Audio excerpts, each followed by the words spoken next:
Hello and welcome to Fox's Focus, a new sister podcast from the Why Always She team. I am your host, Matt Clough, and I'm joined, as I always will be from this point in, by Charlie Parks. Hello, Charlie. How are you?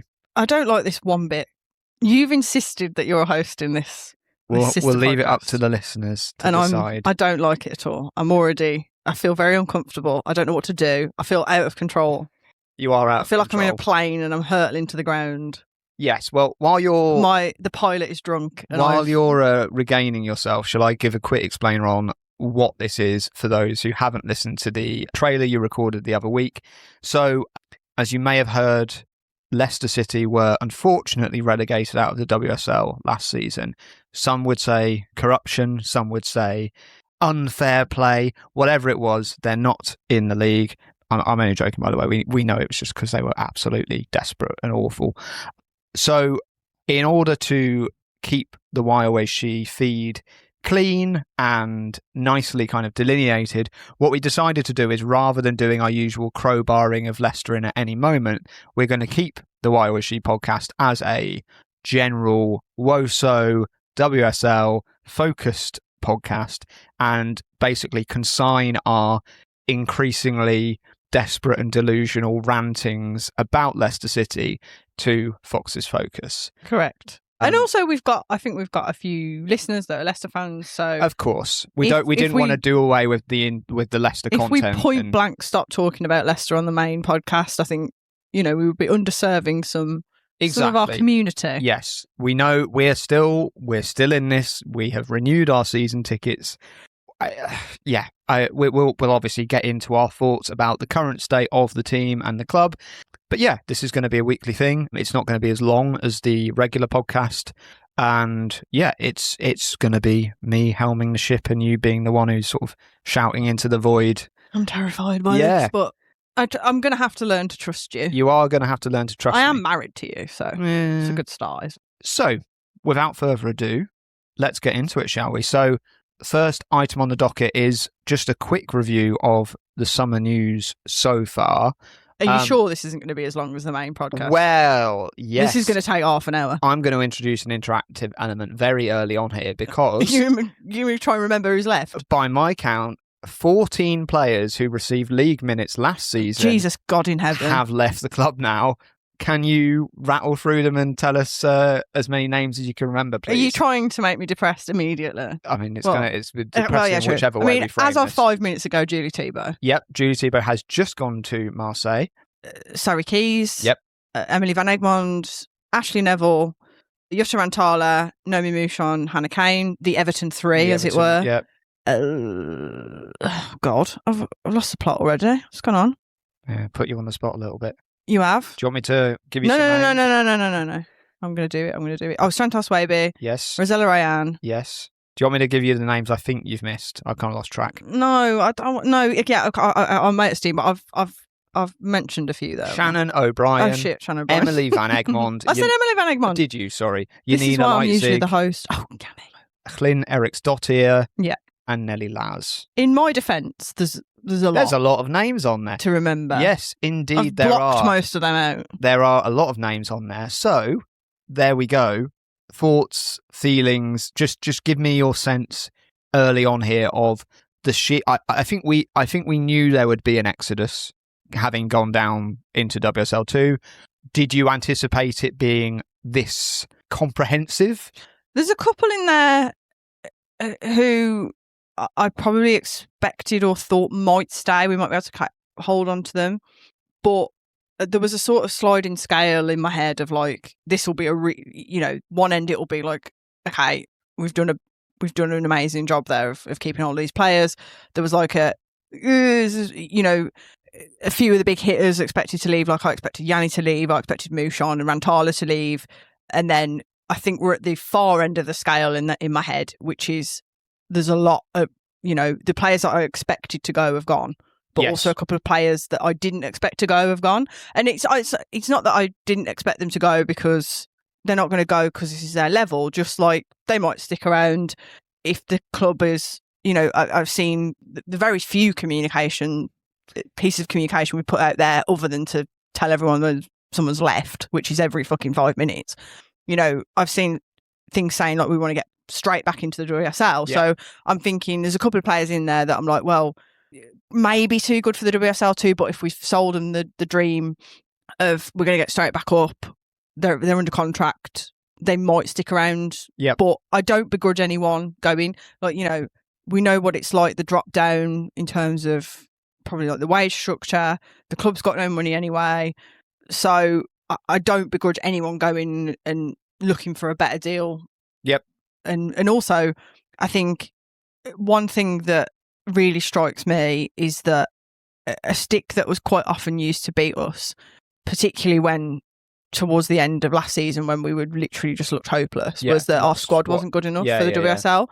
But I think quite clearly the amount of players that have gone back up to the WSL or other top flight leagues. Like so just gone to a Marseille and Syracuse has gone to Ajax. You know, quite clearly they were good enough for the top flight, but it's how they were being used was not good enough. Yeah. Like, for God's sake, like, we could have 3 ex-Leicester players playing in the Champions League next season. Yep. That were playing for us last season. Yeah. Like, feasibly that could be something that happens. And, you know, Leipzig is playing for Man United, who are not going to be in the Champions League this season, but, well, we'll probably talk about that on the main podcast, but, you know, they'll presumably be up there challenging for top 4.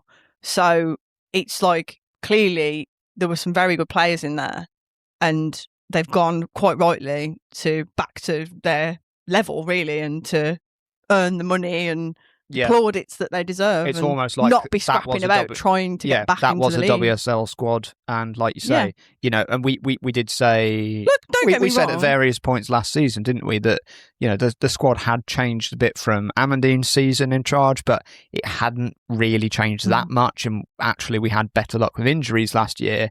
But yeah, again, just kind of underlines what a job Amandine did, and conversely, I'm going to be blunt here, what a job Rick Passmore didn't do last season. Yeah, and just to finish up on that kind of quite grim note, really, I think, like you say, there's a few in there that we've talked about kind of off mic, where you just sort of we might as well say it, might as well not skirt around the issue. Like, I think Emily Van Egmond, I thought might stay. She was in the WSL 2 when we got her. She was playing for Blues. I thought Ashley Neville might stay. Yeah, Neville was a surprise. She came in, she was like a 2-year contract, I think. Yeah. She was made vice captain. But I suppose if you're in her shoes, if you can get back into the WSL, presumably get WSL wages, you've got a family. Move back down to London. Move back down to London where you were before. Like, I guess from her perspective, I can kind of understand that. Like I said, I'm not begrudging any of these players anything. I'm not saying like, well, you know, you should have just stayed with us. You're not good enough. It's not that. It's just that, like, I thought maybe there was a chance they might stick. Quite so much of a churn, to be honest. And, you know, I think there's a few in there, like, you know, Shannon O'Brien. The only real surprise with her, I think, is how long it took for her departure to be confirmed, and also the fact that, again, no disrespect to any Crystal Palace fans listening to this, but, you know, the fact she has ended up at Crystal Palace, you know, she scored 5 goals. She literally scored 50% of our league goals last season. Yeah. You know, she is a proven WSL player. I thought she'd been nailed on for, you know, a like you said, quite a few of our team have ended up at Everton. I would have thought, you know, O'Brien over maybe someone like Hannah Kane, who I thought possibly might end up staying. I think my reason with Shannon was that how long it took, and then her departure was announced just after. I don't know, I'm stepping on your point because you want to talk about this in a minute, but her departure was announced just after we'd announced Sam Tierney's new contract. So my reading of that situation is we were desperately trying to keep her, maybe trying to convince her, we make her our best paid player. Say, you know, you're going to be selling the club to the other one, almost like you're going to be leading Shannon staying. You're going to be leading the charge in terms of getting us back into the WSL, and she, in the end, like I say, she's good enough to play in the WSL. Why would she not go and take that opportunity to be back in the WSL? Yeah, I think the last one for me, and like I say, you can't begrudge any players going. I certainly don't begrudge this player for having taken the move she has. But Nelly Laz going to Chelsea it's it could be one of those moves where she's gone to Chelsea and then ends up on loan for 3 seasons in a row and never actually plays for Chelsea, and it's like, oh yeah, whatever. But the amount of noise, I mean, I don't follow Chelsea on socials, but I am following Nelly, so I've seen a lot of the kind of the posts she's been tagged in and stuff, and the amount of noise they're making about her potential, the fact, they're calling her the future, all this stuff. She's gone straight on pre-season with the team and has been coming on in matches. And yeah, for anyone who needs a reminder, Nelly Laz, she played quite a bit under Amandine. I think she made her debut in the famous 1-1 draw at the King Power with Chelsea, which was the first time any team had stopped Bonpastor, winning in the league. Yep. And then played quite an important role, filling in kind of everywhere as we were really struggling with injuries. And then last season, I think she got a whopping total of like 44 minutes in the WSL. It was a very, very common topic of conversation in the pre-match press conferences, journalists asking, well, what's going on with Laz? Last season, we'd had Simone Sherwood, who's still with the club. We'd had Sammy Kazmar. Basically, Amandine had given a lot of chances to these younger players, partly out of necessity, and they'd done very well. And last season, it felt you signing Ashley Neville, Rachel Williams, Sarah Mailing, or we forgot Rachel Williams. We forgot Rachel Williams had left. Yeah, Rachel Williams has left as well. But basically, yeah, and the theme to Passmore's comments around Nelly Laz particularly was, I don't want to just throw players into difficult situations, which, I think at the time you can say this is, I get it. I think it's admirable. You don't want to just be hanging young players out to dry, but yeah, I think that is going to be one of those where we don't know what's going to happen with Laz this season. I think there's a good chance she goes out on loan to another WSL team, but it just feels like to have a player on the bench for the entire season. We sent her out on loan to Ipswich for the second half of the season. She barely played, and I just to have a obviously a club like Chelsea turn around, give her a 4-year contract and say, here's the future. It just, basically, I can see a world where in a couple of years where Laz is starting week in, week out for Chelsea, and everyone's going to be like, do you remember that mad season when Leicester were absolutely awful and just didn't play her at all? Yeah. And we're going to get onto this, but yeah, that's let's put it this way. It's not the only decision made by the management, the sporting director, and just everyone involved with the club, where you're just sort of scratching your head. And to go back to Nelly, like you've said, it remains to be seen whether she'll actually stick around Chelsea in the squad this season or whether she'll go out on loan. I pointed out to you off mic that they've got another young fullback, Chloe Sarwi, who I think is 19, maybe 18, 19, who they have kept in the squad. She's played in the Champions League for Chelsea. Yeah. Lexi Potter as well. Lexi Potter, gets given minutes as well. So, I don't think it's outside of the realms of the possibility that they don't send her out on loan. And, they've got Katie McCabe, Lucy Bronze and Ellie Carpenter as their fallback options. I mean, I suppose Sandy Baltimore in a pinch. Sometimes they play Verla Berman there. And I think realistically in the current setup, Nelly's not going to start over any of those players. But I think given, Lucy Bronze, who we know is made of titanium, but is getting older. Yep. Katie is filling its centre back more and more now. Yeah, Katie McCabe is not old, but no spring chicken compared to Nelly Laz anyway. Yes. So I can see a world in which they keep her around. And again, like, I think in that situation, I'm not so much annoyed about the move.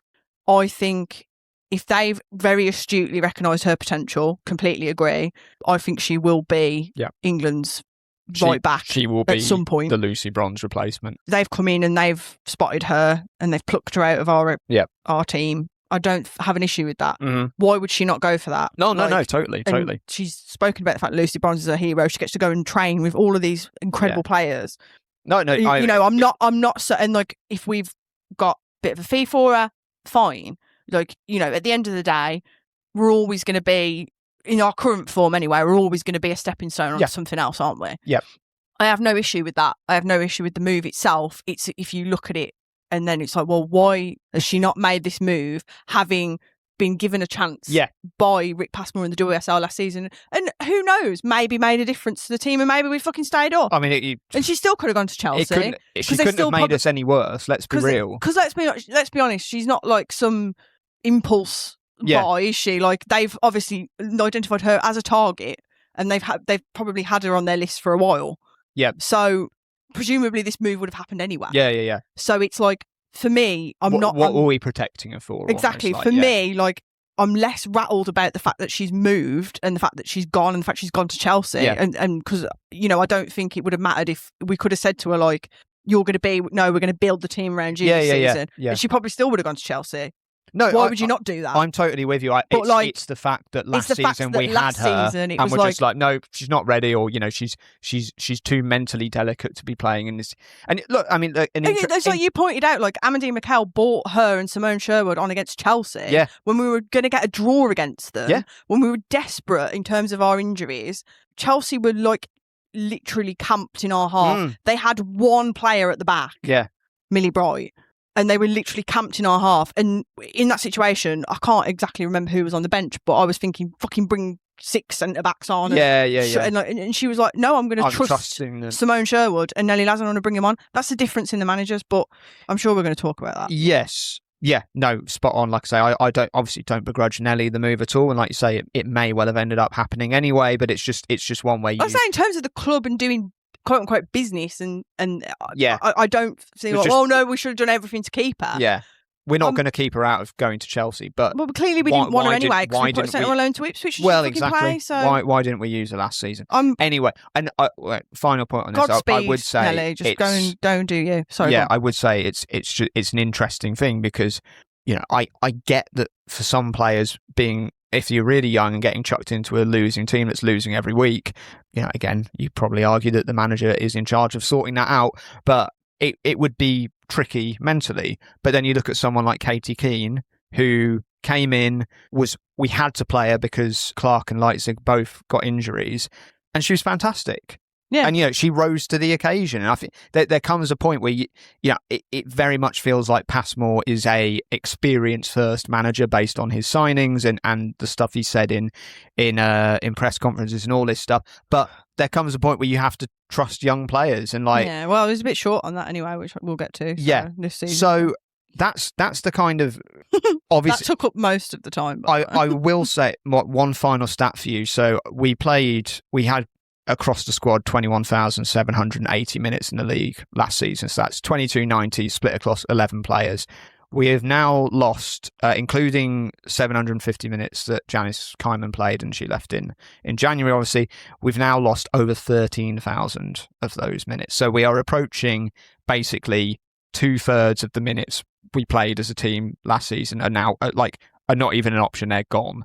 So excellent. It's a huge, huge rebuild. Mm-hmm. And which brings us on nicely to, well, I'll give you a couple of minutes on the 2 contract. We actually have persuaded 2 players to re-sign contracts. Sam Tierney you mentioned and Denny Draper as well. Mm-hmm. Thoughts, feelings, emotions? Sam Tierney is a massive one. I don't know why. Probably shouldn't have ever been taken for granted that she was going to stick around because I think she's massively underrated, Sam Tierney. I think her reading of the game and her vision is incredible. Very rarely see her have a bad game. And obviously our captain as well, been there a long time, must be a real... She's not the most vocal of captains, I don't get the sense. She's a lead by example. More like a lead by example and must be a leader in the dressing room and just seems to constantly want to be raising standards for everyone around her, including herself. So that's, to have her there and committed, I think not only is good for the team and good for the club, but it's also good for whatever squad is remaining to say, like, look, she's staying. It's an example, isn't it? Yeah, and then obviously with Denny as well, I don't know, getting a young player who I'm sure the amount of time it's taken to announce the new contract, must have had other options. Yeah, if I recall, when we announced the players who we'd released, we said we were working on. We were negotiating with her, and it's only been announced, a couple of weeks ago. So it obviously has not really been available for the last couple of seasons through injury. We don't know. I mean, she has scored. She scored in the WSL, didn't she? She scored against Bristol City, yeah. And that was the last time she played for us. We know there's potential there, and clearly the club see the potential because they've offered her a contract. But I don't really know. Like, obviously, at this point, I'm just happy to have players, resource, somebody who we can put up front. Yes. Speaking of players, we have also made some signings. Have we? So we've Sarah Mailing, who was on loan at the end of last season. She's made her deal permanent, which I think is a really good get. Yeah, that's brilliant. West Ham, Rick Passmore's ex-club, we brought in Jess Zhu and Jessica Stapleton. Finally, we brought in Scottish centre-back Leah Eddy. So Rangers, 4 signings in, 14 out. So we are still in somewhat of a deficit, but how do you rate the business of the players we brought in so far? I mean, Mailing is a massive one. I think on that day, that was it. That was the day we announced that Mailing was permanent, signing a permanent deal, was the day that we announced Nelly had gone to Chelsea. And I think I was just about to go out the door to take the dog for a walk over the hills. And you told me that. And I was in a right fell mood. And I was like, right, I'm not going on Instagram or whatever for the rest of the day. They've annoyed me now. They've pissed me off. I had to break the news to you in 2 parts, didn't I? I had to tell you that Nelly had left, and I didn't tell you in one fell swoop, and she'd gone to Chelsea. But, yeah. So, and I was, I sort of walking around in the hills and thinking, do you know what? There's more to life than football. I'm sick of this football team. And then got back, and then we'd signed Sarah Mailing permanently, and I was like, oh, for fuck! Just when I was out, they pulled me back in. Because she was excellent last season. She was without question probably the signing of probably our best window. player of this, other than Shannon O'Brien. Yeah, like like a standout for me. Like other than again, shouldn't take for granted, but Sam Tierney just good, consistently good every week. But I think Sarah Mailing was just excellent and just really just made an impact, if not tangibly, visibly. Yeah, and I think that was a brilliant one. And then, I guess I've heard good things about Jess Zhu and Jessie Stapleton from Tom Marr, who writes The Halfway Line, who is an Ireland fan, so knows a lot about Irish football, thinks they're both really good prospects. So I'm quite looking forward to seeing them play. Mm-hmm. And then, I don't know loads about Leah Eddy, but I think as we've said, we've lost now Julie Thibault, we lost Chantal Swaby, we lost Harry Keys. We need centre backs. Yeah, Celeste Beret is obviously still with the club, but she did her ACL kind of was it 5 or 6 matches into last season, so it feels. We should mention as well. I think we've triggered an option on her and Olivia Clark's contracts. Yes. Yeah. But that was announced right at the start of the summer. So yes. Okay, so just to round us off, then we are anticipating a pretty busy few weeks in that case for Leicester. This is not me indulging in wishful thinking. This, just logistically and from a numbers perspective, we are 10 players down. We physically do not have enough players. We would struggle to name a full bench with the current crop we've got unless we start to really dig into the academy, which maybe there's going to be a massive change of direction there. We don't know. So I would say, with that in mind, with the fact that we are currently 10 players down, we might not sign 10, but what areas are you most desperate to see us kind of fill in? Where do we need the most cover or starters? And don't just say everywhere. I think we are pretty well furnished in midfield now, if everyone stays. Yeah. This is the other thing, we thought Julie Thibault was safe because she was being featured in pre-season content. She played in played in a pre-season friendly. There's certainly a picture of her anyway. So I'm not going to assume anyone's safe at this point. But no. I think if we assume this is it now for Outgoings, but again, we can't. I think we're well covered in midfield. We're well covered full-back. I think we've got Heather Payne is still there. Payne, Asmita Ale. Yeah, obviously Mailing. Asmita Ale, as we were saying in our group chat the other day, because we played pre-season friendly against Man United yesterday and drew 1-1. Asmita scored. That's 2 for her in pre-season now. She needs to dial it down a little bit because I don't want people noticing her and coming in for her. I mean, long-term listeners will know we are massive fans of Ale, and she would have been beyond the obvious ones who weren't going to stick around, like Mouchon and that kind of player, she would have been, and still is, right at the top of my list of players who I would have been gutted to see go.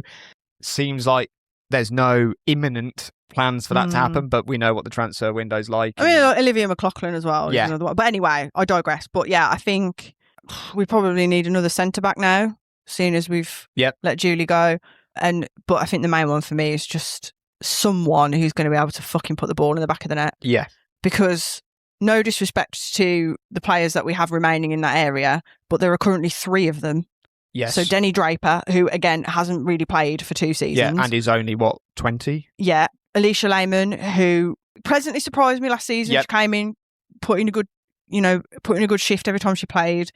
Scored a goal. I was going to say we scored 10 league goals last season and 8 of them have gone. Again, wasn't particularly prolific. Missy Goodwin, who had a really good season under Amandine. Yeah, player of the season. Then was struggling with injury a little bit. Didn't really feature last season and wasn't really favoured by Passmore last season. Yep.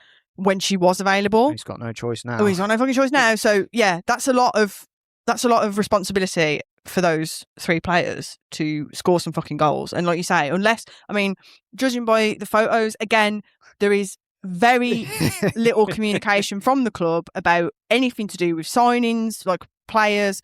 Backroom staff. We have we're not going to do it this episode, I've decided, because we're already sort of over time, but through the magic of Getty Images and sleuthing, we have spotted that Leicester have appointed a new assistant manager, which we haven't announced, which no one's fucking mentioned. So she was Marie Houlihan, who was Plymouth manager last year.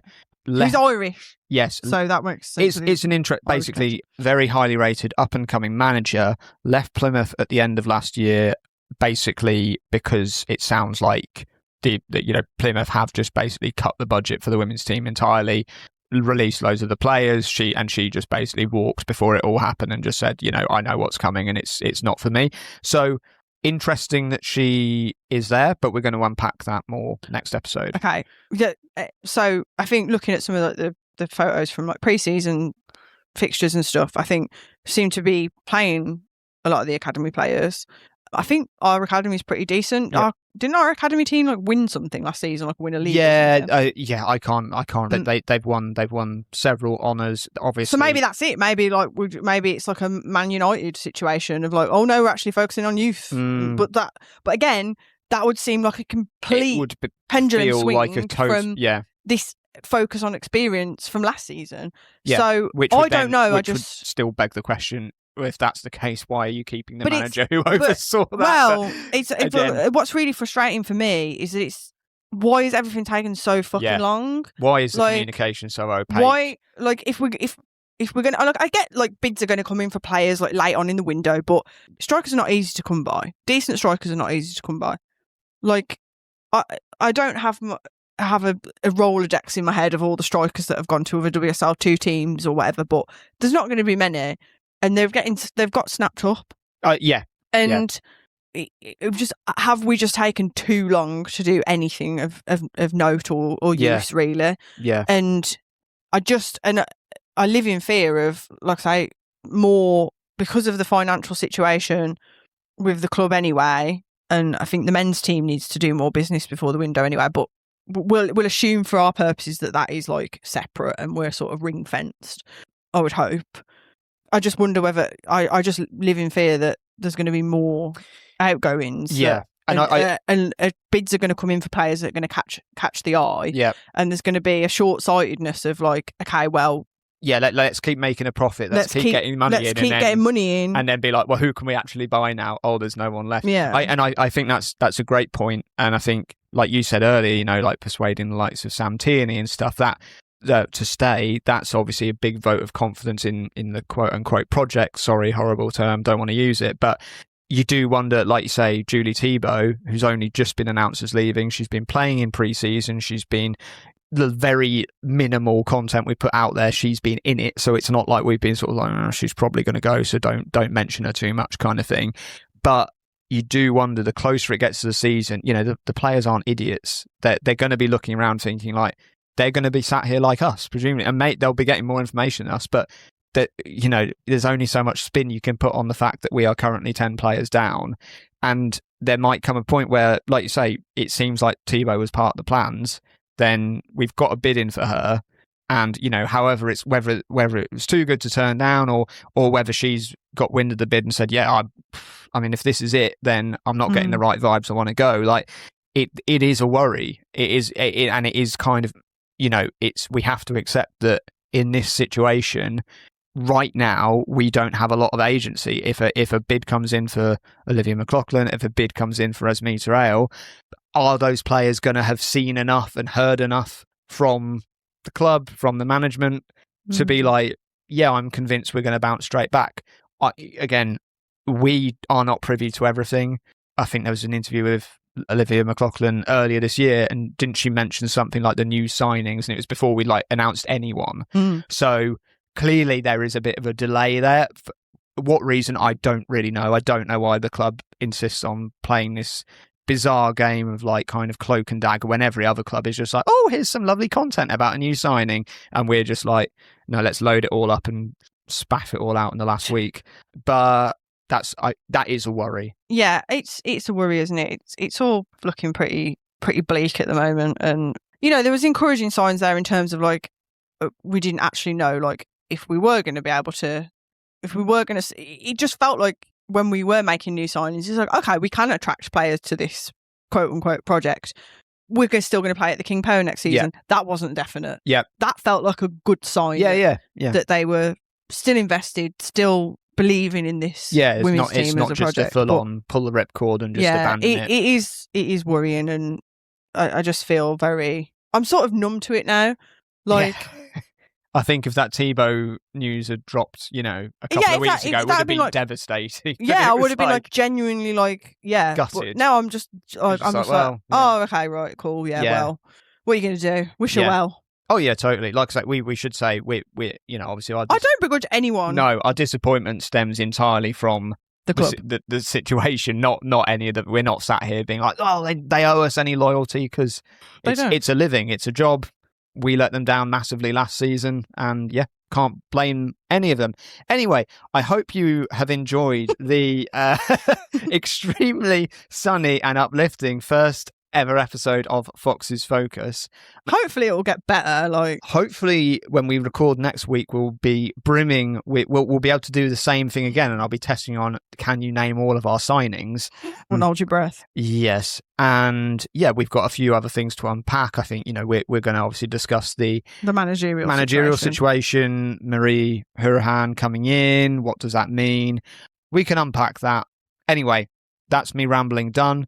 I hope you've enjoyed this episode. If you have, please give us listen and a follow and a like on all the various platforms, particularly Spotify. Particularly leave us a review on there, because it helps us appear on algorithms, I'm led to believe. And we will, I assume, get this episode out tomorrow, which is Monday. Listen out on Tuesday to the BBC Radio Leicester Women's Sports Show, because Charlie will be on with Zoe McGrady. Probably saying a lot of the similar things that I've said now, but with less swearing. Less swearing, yeah. Hopefully, that's the danger for you, isn't it? That you get this and the live radio confused. Let's not do that. I'm also probably not going to be quite as negative. See who we sign tomorrow, eh? Yeah. Yeah. Okay. Thank you very much for listening. Thanks very much. Bye-bye. Bye.